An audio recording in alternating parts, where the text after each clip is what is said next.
মসজিদে চেয়ারে বসে নামাজ আদায় করা যাবে কিনা? চেয়ারে বসে নামাজ আদায়ের প্রশ্ন সব জায়গায় মানুষ করে, ফিল্টার করে একই প্রশ্ন 10 জনে করে, তাও একটা রাখতেই হয়। ভাই, যে ব্যক্তি দাঁড়ায় নামাজ পড়তে পারে তার জন্য বসে নামাজ পড়া জায়েজ নাই, ফরজ নামাজ।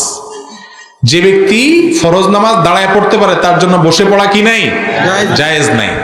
যে ব্যক্তি দাঁড়ায় পড়তে পারে না, অথবা দাঁড়ানোটা পারে কিন্তু রুকু সিজদাটা পারে না, পিঠ ভাঙতে পারে না, কোমরে এত ব্যথা যে রুকু সিজদা করতে গেলে চিৎকার আসবে, ডাক আসবে, এত ব্যথা, অথবা ব্যথার চোটে সে আপনার অনেক বেশি কষ্ট পাবে যেটা তার সহ্য করার মতো না, অথবা ডাক্তার, একজন অভিজ্ঞ ডাক্তার যিনি আবার মুসলমান, দিনদার, নামাজি, নামাজের গুরুত্ব বুঝে, 5 ওয়াক্ত নামাজ, ফরজ নামাজ কিটা বুঝে, সেই রকম অভিজ্ঞ কোনো ডাক্তার যদি বলে যে মুরব্বী বা ভাই, আপনি নিয়মিত এভাবে মাজা ভাঙলে আপনার এই রোগটা বড় হতে পারে, বাড়তে পারে, সেজন্য আপনি ইশারা নামাজ পড়বেন, এরকম কোনো ডাক্তার যদি পরামর্শ দেয় অভিজ্ঞ এবং দিনদার, তাহলে সেই ব্যক্তি চেয়ারে বসে ইশারা নামাজ পড়তে পারবে। অর্থাৎ দাঁড়ানোটা দাঁড়ায় পড়বে, বসার সময় কি করবে?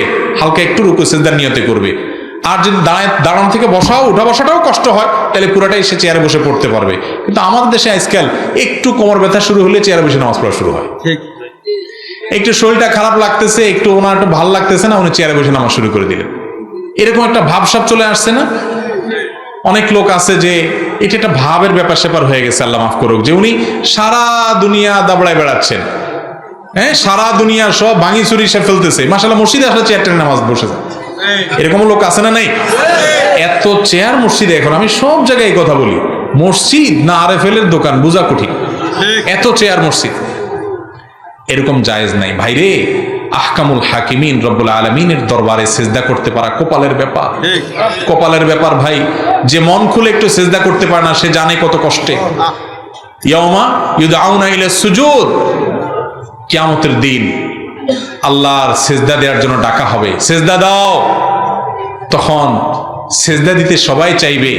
দুনিয়াতে যারা মালিককে সিজদা দিতে চায় নাই, মাথা নত করতে চায় নাই, সিজদা দেয় নাই, তারা দিতে চাইবে কিন্তু পারবে না। ফালা ইস্তাতিউন, তারা পারবে না। ভাইরা আমার, আল্লাহকে সিজদা দেওয়ার সময় আছে, দেন। বিশেষ করে যুবক ভাইরা, একটা সময় আসবে মুরব্বীদের মতো চাইলে ওযু ধরে রাখতে পারবেন না, সিজদা দিতে পারবেন না, কোমরটা ব্যথা হয়ে আসবে, বেশি সময় সিজদা থাকতে পারবেন না। একটু আল্লাহকে ডেকে নেন, একটু ইবাদত করে নেন। এই বয়সটা ইবাদতের বয়স, এই বয়সটা দুষ্টামি এবং হারাম কাজ করার বয়স নয়। আল্লাহ আমাদেরকে বোঝার তৌফিক দান করুন। মসজিদের দায়িত্ব বা পদ যদি জোর করে নেয়, সেই পদ কবুল হবে কিনা? কার কাছে কবুল হবে এটা? আল্লাহর ঘরে মাস্তানি করে যদি কেউ পদ নেয়, এটা শয়তানের কাছে কবুল হয়ে যাবে। শয়তান বলবে হ্যাঁ তোমার এটা আমি কবুল করছি। আল্লাহর ঘরে মাস্তানি করে যদি পদ নেয়, তো এই পদ কিভাবে কবুল হবে? হ্যাঁ, যদি কেউ অন্যায় আছে, সে অন্যায় বন্ধ করার জন্য সে অগ্রসর হয়ে আগায়, তাহলে তো ভিন্ন কথা, এটা তো ভালো কাজ। কিন্তু মনে রাখবেন, আল্লাহর ঘরে জবরদখল করে ঢুকা, মাস্তানি করা, মাতবর সাজা, সভাপতি সেক্রেটারি হওয়ার জন্য লাফালাফি করা, অথচ নিজের নামাজের খবর নাই, ইমান আমলের খোঁজ খবর নাই, নিজের মুসলমান হওয়ার খোঁজ খবর নাই। অনেকে মনে করে যে আল্লাহর ঘরে এরকম কাজ কাম করে আমরা বোধহয় পার পেয়ে যাবো, ব্যক্তিগত আমল আর লাগবে না। এরকম সোজা দুনিয়ার রাজনীতিবিদ নেতাদের চামচামি করলে আর আকাম কম করলেও তারা পার করে দেয়, কিন্তু আমার আল্লাহর কাছে এরকম কোন সিস্টেম। আমার আল্লাহর কাছে সিস্টেম হলো ফামাই ইয়ামাল মিসকালা যাররাতিন খায়রান ইয়ারা ওয়া মান ইয়ামাল মিসকালা যাররাতিন, আমলের সাথে পরিচয়, আর কিছুর সাথে। তুমি কার ছেলে, কার ইয়া করছো, কোন মসজিদের সভাপতি, কোন মাদ্রাসার সেক্রেটারি, কোন মসজিদের ইমাম, আর কোন মাহফিলের বক্তা, এগুলো আল্লাহর কাছে পরিচয় নাই। আল্লাহর কাছে পরিচয় তোমার আমল কি, ঠিক না? ঠিক। অতএব মসজিদ কমিটির পদ পায় কি হবে রে ভাই? আর মাতবরি মাস্তানি করলে অন্য জায়গায় করেন, আল্লাহর ঘর নিয়ে করেন না, আগুন নিয়ে খেলা করেন না। মসজিদের দায়িত্ব তাদেরকে দিবেন, এলাকার মুরব্বীরা যারা 5 ওয়াক্ত নামাজ পড়ে, আল্লাহর প্রতি বিশ্বাস রাখে, আখিরাতে বিশ্বাস করে, যাকাত দেয়, আল্লাহ ছাড়া কাউকে পরোয়া করে না। এই 4 গুণে বিশিষ্ট এই লোকগুলা শুধুমাত্র আল্লাহর ঘরের আবাদকারী হবে। দেখে দেখে এদেরকে বানাবেন তো না। মুরব্বীরাই বলবেন না অমুকরে বানাও, সভাপতিগণের পয়সা আছে, ঠিক না? ঠিক। আজ মসজিদ সব দেয়ালের নাম হয়ে গেছে, মুসল্লির নাম নাই। ভাইরা আমার, মসজিদ দেয়ালের নাম না, মসজিদ মুসল্লির নাম। মক্কাতে যারা গেছেন বা রেডিমেড টেলিভিশনে দেখছেন, ছবিতে দেখছেন, কাবার যে কালো গিলাফে ঘোরা ঘর, এই ঘর, এটার এক পাশে দেখবেন বুক পরিমাণ ওয়াল দেওয়া আছে, এটারে বলে হাতিমে কাবা। এই জায়গাটা কাবার ভিতরের অংশ ছিল ইব্রাহিম আলাইহিস সালামের কাবা। রাসূল করিম সাল্লাল্লাহু আলাইহি সাল্লামের দাদা আব্দুল মুত্তালিব যখন দায়িত্ব নিয়ে এটাকে পুনরায় নির্মাণ করছেন, অনেক পুরান হয়ে গেছে, চোট্ট ঢুকে পড়ে ভেঙে পড়ার মতো অবস্থা, উনি যখন পুনরায় নির্মাণ করার উদ্যোগ নিয়েছেন, তখন তিনি ঘোষণা দিয়েছেন হালাল টাকা ছাড়া কোনো টাকা আল্লাহর ঘরে লাগাবো না। আর সমাজে হালাল টাকা বেশি না হারাম টাকা বেশি? হারাম টাকা বেশি, হালাল টাকা কম। তো টাকার অভাব হয়েছে, যার কারণে এই অংশটাকে মসজিদের ভিতরে ইনক্লুড করতে পারে না, এটাকে বারান্দার মতো বানায় রাখছে টাকার অভাবে। সেই স্মৃতি এখনো ধরে রাখা হয়েছে, সেই 1450 বছর আগের। আমরা সেই আদর্শে অনুপ্রাণিত হওয়ার কথা। তারা তখনকার কাবার মানুষরা মুশরিক ছিল, শিরকে নিমজ্জিত ছিল, তারা পর্যন্ত হালাল হারাম বুঝতো যে নিজেরা যা করি না করি আল্লাহর ঘরে হারামটা খাওয়াবো না।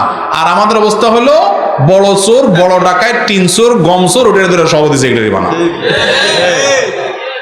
আবার সবাই তো একরকম না। আল্লাহ তাআলা অনেককে পয়সাও দিয়েছেন, তিনি হক হালালেও চলার চেষ্টা করেন, এরকম ভালো মানুষও আছে আলহামদুলিল্লাহ, তাদেরকে আমরা ওয়েলকাম করি।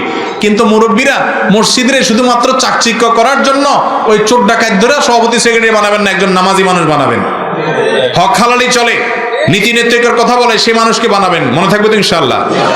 আর তরুণরা এখন যারা উদীয়মান তাদেরকে অগ্রসর রাখবেন, তারা মুরব্বীদের পরামর্শ নিয়ে সামনে আগাবেন। মনে রাখবেন মসজিদ ওয়ালের নাম না, টাইলসের নাম না, মসজিদ মুসল্লির নাম। মুসল্লি যখন মানুষ হবে, মজবুত হবে, ওইটাই আসল মসজিদ। মসজিদ চাকচিক্যপূর্ণ হলে মসজিদের সব মুসল্লি সব 2 নম্বর, এই মসজিদের কোনো মানে নাই। এরপরে প্রশ্ন হলো ফরজ নামাজরত অবস্থায় কেউ ডাকলে সাড়া দেওয়া যাবে কিনা? আপনি ফরজ নামাজে দাঁড়াইছেন, এই অবস্থায় যদি কেউ ডাক দেয় আপনি যাবেন কিনা? উত্তর হলো না। ফরজ নামাজ অবস্থায় কেউ ডাক দিলে আপনি যাবেন না। আপনার মা যদি ডাক দেয় এবং সে ডাকটা শুনে আপনি বুঝেন যে মা কোনো বিপদে আছে এবং খুব জরুরি ডাক দিচ্ছেন, সাধারণ কোনো ডাক না, তাহলে তাড়াতাড়ি নামাজটা সংক্ষিপ্ত করে চলে যাবেন। আর যদি নফল নামাজে থাকেন তাহলে মায়ের ডাক শুনলে নামাজ বাদ দিয়ে চলে যেতে হবে। নামাজ ছেড়ে দিয়ে, নফল নামাজ ছেড়ে দিয়ে মায়ের ডাকে চলে যেতে হবে। যদি বুঝেন যে মা আপনাকে সিরিয়াসলি কি করছে, ডাক দিয়েছেন কোনো দরকারে, কোনো প্রয়োজন হয়েছে, কোনো ঠেকা হয়েছে, তখন নামাজ বাদ দিয়ে চলে যেতে হবে। আর যদি আপনি নামাজরত অবস্থায় ফরজ হোক দেখতেছেন কোনো মানুষ বিপদে পড়ে গেছে, একটা বাচ্চা পানিতে পড়ে যাচ্ছে, তাহলে নামাজ বাদ দিয়ে আপনি তার জীবন রক্ষা করবেন। কথা বুঝতে পারছে? আর আপনার জীবন যাওয়ার মতো বিপদ যদি হয়, ধরেন ভূমিকম্প শুরু হয়েছে, কি করবেন তখন আপনি যদি নামাজ না ছেড়ে ওই অবস্থায় আল্লাহর উপরে ভরসা করে থাকেন তো আলহামদুলিল্লাহ। আর যদি মনে হয় না খুব বেশি রিস্ক হচ্ছে, জীবন বাঁচানোর জন্য আপনি সরেন, ইনশাআল্লাহ সেটা জায়েজ হবে। কথা কি বুঝাতে পারছি? মূল বিষয় হলো ফরজ নামাজের অবস্থায় যদি কেউ ডাক দেয়, সে ডাকে সাড়া দিয়ে নামাজ কি করা যাবে না, ভাঙা যাবে না। দান দেওয়া হয় আল্লাহর সন্তুষ্টির জন্য। মসজিদে দান করে যদি বলে আমি মসজিদে কত দিছি, সে দান কি কবুল হবে? এটা যদি অন্যকে জানানোর জন্য দেয় যে আমি দিলাম, প্রকাশ্যে দিলাম যাতে আমার দেখা দেখি আমার আরেক বন্ধুও দেয়, এরকম উদ্দেশ্যে দিলে ভালো। কিন্তু বেশিরভাগ ক্ষেত্রেই মসজিদের টাকা দিয়ে ইমাম সাহেবকে আবার একটা কাগজ লিখে দেয় যে আমি এত দিছি, ইমাম সাহেব ঘোষণা দেয়, এটা শুনলে আবার একটু ভালো লাগে, ব্যবসা বাসা শুনলে যে আমি দিছি, সবার দিকে তাকায়, হ্যাঁ অমুকে দিছে।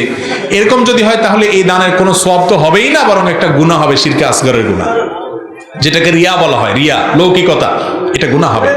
ভাই, আপনার আল্লাহ তাআলা জানেন আপনি কি জন্য দিয়েছেন, ঠিক না বেঠিক? ইমাম সাহেব বেটার কাছে নাম দিলে কি লাভ হবে? বেচারার কাছে নাম দিলে কি লাভ হবে?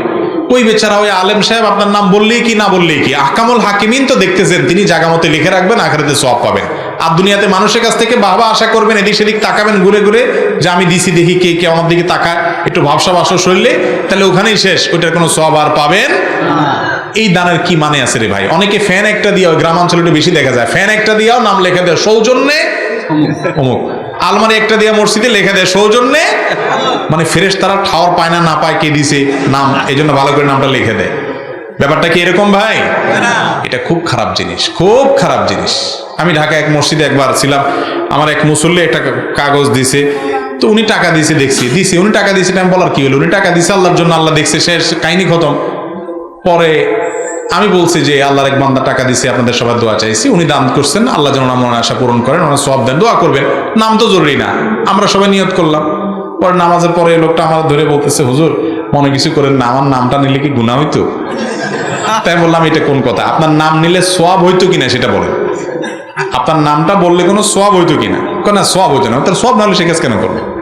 আপনার জন্য দোয়া করছে, এটা সওয়াব হয়েছে, কাজের কাজ আমি করছি, আমি আকাজ করিনি।